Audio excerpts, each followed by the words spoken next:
नाचता येईना अंगण वाकडं आणि स्वयंपाक येईना ओली लाकडं, अशी काहीशी अवस्था मुंबईच्या महापौर रितू तावडे यांची झालेली आहे.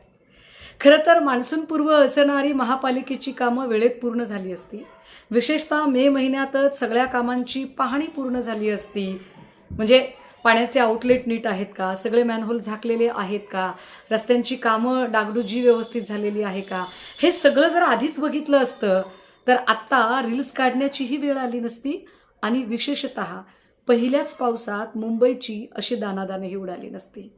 मात्र आपण गृहमंत्री असल्याच्या थाटात कुठे बांगलादेशी आहे, कुठे अजून कोणी आहे, हे सगळं गृह खात्याच्या कामात लुडबुड करण्यात व्यस्त असणाऱ्या रितू तावडे आता मात्र वेगळ्याच कारणासाठी आकांड तांडव आणि आक्रस्ताळेपणा करतायत.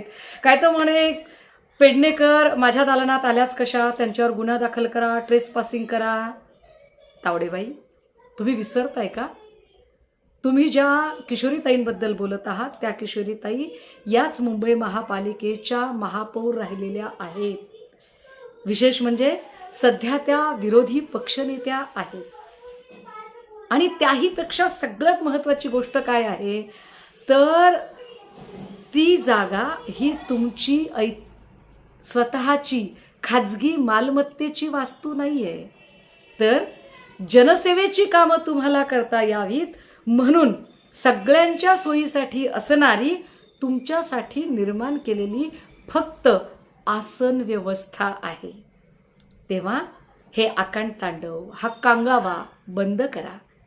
आणि मुंबईतली विशेषतः मुंबईकर ज्या पावसामुळे हैराण झाले, जी मुंबईची तुंबई झालेली आहे आणि आपल्याला मुंबई सांभाळता येत नाहीये, आपल्याला त्याचा अनुभव नाहीये, याचं काही प्रशिक्षण घेता येतं का? ते किशोरीताईंकडनं एकदा प्रशिक्षण घ्या, तुम्हाला त्यांच्या अनुभवाचा फायदा होईल.